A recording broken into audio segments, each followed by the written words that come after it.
سپہر کے 3 بجے ہیں۔ السلام علیکم۔ یہ ریڈیو پاکستان ہے۔ عامر ہاشمی سے خبریں سنیے۔ پہلے اہم خبروں کو خلاصہ۔ حضرت ابراہیم علیہ السلام اور حضرت اسماعیل علیہ السلام کی عظیم قربانی کی یاد میں آج عید الاضحیٰ مذہبی عقیدت و احترام کے ساتھ منائی جا رہی ہے۔ چیف آف ڈیفنس فورسز نے آج مغربی سرحدوں پر تعینات فرنٹ لائن دستوں کے ساتھ عید الاضحیٰ منائی۔ نائب وزیر اعظم نے نیو یارک میں بحرین، کیوبا اور جمہوریہ چیک کے وزراء خارجہ کے ساتھ ملاقاتوں میں علاقائی پیش رفت پر تبادلہ خیال کیا ہے۔ اقوام متحدہ کے سیکرٹری جنرل نے عالمی امن و سلامتی کے لیے پاکستان کی جاری خدمات کو سراہا ہے۔ بھارت کے غیر قانونی زیر قبضہ جموں و کشمیر میں قابض حکام نے آج ایک بار پھر کشمیری مسلمانوں کو سری نگر کے تاریخی جامع مسجد اور عیدگاہ میں عید الاضحیٰ کی نماز ادا کرنے سے روک دیا ہے۔ اور اسرائیلی فورسز نے لبنان میں اپنے وحشیانہ حملوں میں 31 افراد کو شہید کر دیا ہے۔ اب خبریں تفصیل کے ساتھ۔ حضرت ابراہیم علیہ السلام اور حضرت اسماعیل علیہ السلام کی عظیم قربانی کی یاد میں آج ملک بھر میں عید الاضحیٰ مذہبی عقیدت و احترام کے ساتھ منائی جا رہی ہے۔ دن کا آغاز مساجد میں نماز فجر کے اجتماعات میں امت مسلمہ کی فلاح و بہبود اور اتحاد کے ساتھ ساتھ پاکستان میں امن اور اس کی ترقی و خوشحالی کے لیے خصوصی دعاؤں سے ہوا۔ بعد میں ملک بھر کے تمام شہروں، قصبوں اور دیہات میں مساجد، عیدگاہوں اور کھلے مقامات پر نماز عید کے اجتماعات منعقد ہوئے۔ وفاقی دارالحکومت اسلام آباد میں نماز عید کا مرکزی اجتماع فیصل مسجد، جبکہ راولپنڈی میں عیدگاہ شریف میں منعقد ہوا۔ علماء کرام نے عید کے خطبات میں حضرت ابراہیم علیہ السلام اور حضرت اسماعیل علیہ السلام کی عظیم قربانی کی اہمیت اور فلسفے کو اجاگر کیا۔ انہوں نے عوام پر زور دیا کہ قربانی کے جذبے کے تحت گوشت تقسیم کر کے ایثار، خاندانی اتحاد اور ضرورت مندوں کے ساتھ ہمدردی کو فروغ دیا جائے۔ صدر آصف علی زرداری نے زرداری ہاؤس نواب شاہ میں عید الاضحیٰ کی نماز ادا کی، جبکہ وزیر اعظم شہباز شریف نے لاہور میں نماز عید ادا کی۔ نمازوں کی ادائیگی کے بعد اہل ایمان نے سنت ابراہیمی کی پیروی کرتے ہوئے جانوروں کی قربانی کا فریضہ سر انجام دیا۔ جرمہ شہروں اسلام آباد اور راولپنڈی کے ضلع انتظامیہ نے عید کے موقع کو پرامن بنانے اور کسی بھی ناخوشگوار واقعے سے بچنے کے جامع سیکیورٹی انتظامات کیے ہیں۔ اس کے علاوہ عید کے دنوں میں جانوروں کے آلائشوں اور فضلے کی فوری اور حفظان صحت کے مطابق تلفی کے لیے خصوصی ٹیمیں تعینات کی گئی ہیں۔ اس پرمسرت موقع پر ریڈیو پاکستان عید الاضحیٰ کے حقیقی جذبے کے حوالے سے خصوصی نشریات، فیچرز اور پروگراموں کا سلسلہ نشر کر رہا ہے۔ ڈپٹی اسپیکر قومی اسمبلی سید غلام مصطفیٰ شاہ، صوبائی وزراء اور دیگر معزز شخصیات نے نواب شاہ میں صدر آصف علی زرداری سے ملاقات کی اور انہیں عید الاضحیٰ کی مبارکباد پیش کی۔ ملاقات کے دوران صدر نے کہا کہ منتخب نمائندوں کو اپنے اپنے حلقہ انتخاب کے عوام کے مسائل ترجیحی بنیادوں پر حل کرنے چاہیے۔ Chief of defence forces field marshal Syed Asim Munir نے مغربی سرحدوں پر تعینات فرنٹ لائن دستوں کے ساتھ عید منانے کے لیے بلوچستان کے ضلع جوب کا دورہ کیا۔ ISPR کے مطابق دورے کا آغاز نماز عید کی ادائیگی سے ہوا، جس کے بعد پاکستان کے پائیدار امن، استحکام اور خوشحالی کے لیے خصوصی دعاؤں سمیت وطن کے دفاع میں جانوں کا نذرانہ پیش کرنے والے شہداء کے لیے بھی دعا کی گئی۔ فیلڈ مارشل نے افسروں اور جوانوں کو عید کی مبارکباد دیتے ہوئے غیر ملکی زیر سرپرستی دہشت گردی سے نمٹنے کے لیے ان کے غیر معمولی حوصلے، غیر متزلزل عزم، جنگی تیاری اور ہر دم تیار رہنے کے جذبے کو سراہا۔ بھارتی سرپرستی میں سرگرم فطرہ ہندوستان اور اس کے سہولت کاروں کی جانب سے کوئٹہ میں حالیہ بزدلانہ دہشت گرد حملے کا حوالہ دیتے ہوئے فیلڈ مارشل نے کہا کہ ایسی غیر انسانی اور وحشیانہ کارروائیاں پاک فوج اور قوم کے عزم کو کمزور نہیں کر سکتی۔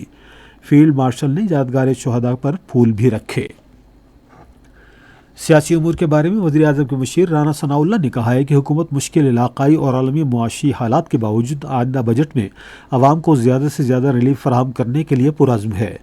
انہوں نے فیصل آباد میں نماز عید کے بعد صحافیوں سے گفتگو کرتے ہوئے پنجاب حکومت کی جانب سے شروع کیے گئے فلاحی پروگراموں کو اجاگر کیا اور امید ظاہر کی کہ ایران اور امریکہ کے درمیان کشیدگی میں کمی کے مثبت نتائج مہنگائی اور معاشی مشکلات کم کرنے میں مددگار ثابت ہوں گے۔ یہ خبریں آپ ریڈیو پاکستان سے سن رہے ہیں۔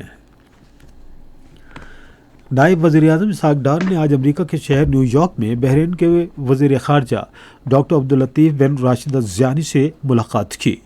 ملاقات میں دونوں رہنماؤں نے پاکستان اور بحرین کے درمیان مضبوط برادرانہ تعلقات کا اعادہ کرتے ہوئے تجارت، سرمایہ کاری اور اقتصادی شعبوں میں تعاون کے فروغ پر تبادلہ خیال کیا۔ انہوں نے علاقائی صورتحال اور اقوام متحدہ سمیت کثیر جہتی فورمز پر تعاون سے متعلق امور پر بھی گفتگو کی۔ فریقین نے اقوام متحدہ کی سلامتی کونسل کے منتخب رکن ممالک کی حیثیت سے پاکستان اور بحرین کے درمیان مختلف شعبوں میں شراکت داری کو مزید مضبوط بنانے پر اتفاق کیا۔ نائب وزیر اعظم اسحاق ڈار نے نیو یارک میں اقوام متحدہ کی سلامتی کونسل کے کھلے مباحثے کے موقع پر کیوبا کے وزیر خارجہ سے ملاقات کی۔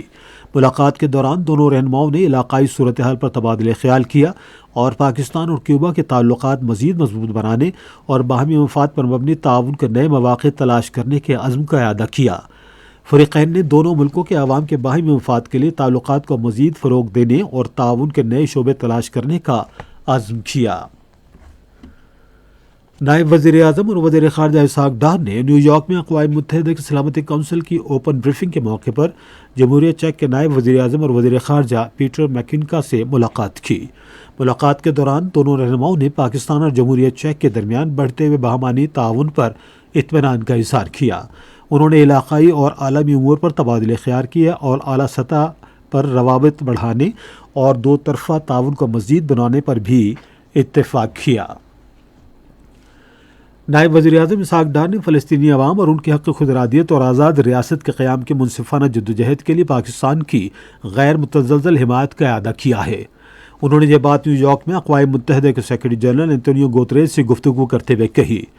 ملاقات کے دوران اسحاق ڈار نے دو ریاستی حل اور غزہ امن منصوبے کے نفاذ کے لیے سیکرٹری جنرل کی مسلسل حمایت کو سراہا۔ فریقین نے مشرق وسطی اور مغربی ایشیا کی صورتحال سمیت حالیہ علاقائی پیش رفت پر تبادلہ خیال کیا۔ نائب وزیر اعظم نے ایران اور امریکہ کے تنازع میں پاکستان کی ثالثی کی کوششوں کے لیے سیکرٹری جنرل کے اصولی موقف اور حمایت کو بھی سراہا۔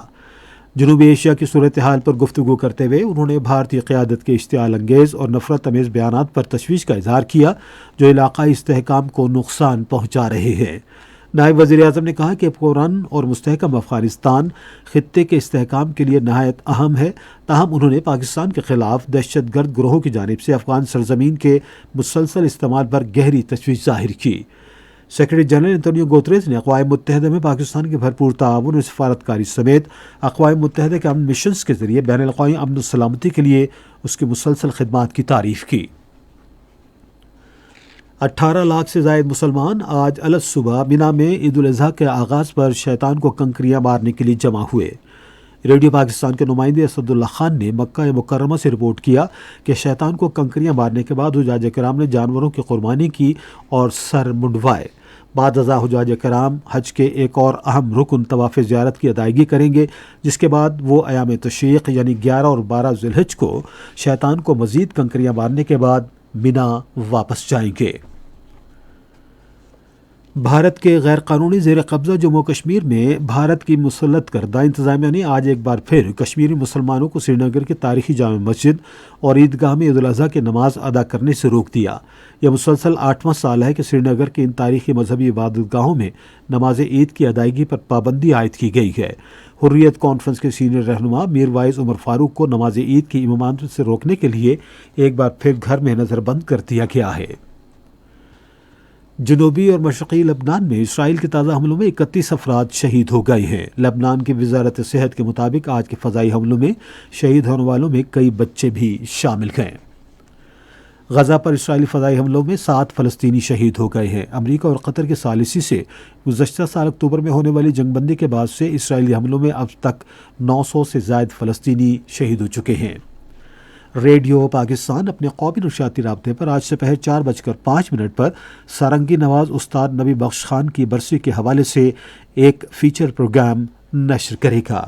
اس کے فوری بعد فلم اداکارہ رانی کی برسی کے سلسلے میں ایک اور فیچر پروگرام بھی نشر کیا جائے گا۔ اور اب موسم۔ محکمہ موسمیات کی پیشگوئی کے مطابق آئندہ 12 گھنٹے کے دوران ملک کے بیشتر حصوں میں موسم زیادہ تر گرم اور خشک جبکہ میدانی علاقوں میں شدید گرم رہے گا۔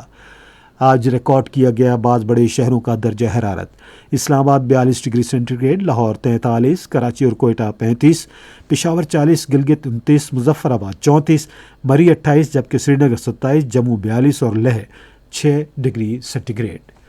اسی کے ساتھ خبریں ختم ہوئی۔ مزید خبروں اور تجزیوں کے لیے ہماری ویب سائٹ پر radio.gov.pk اور فیس بک کے link radio Pakistan news official پر براہ راست ویڈیو اسٹریمنگ بھی ملاحظہ کیجیے۔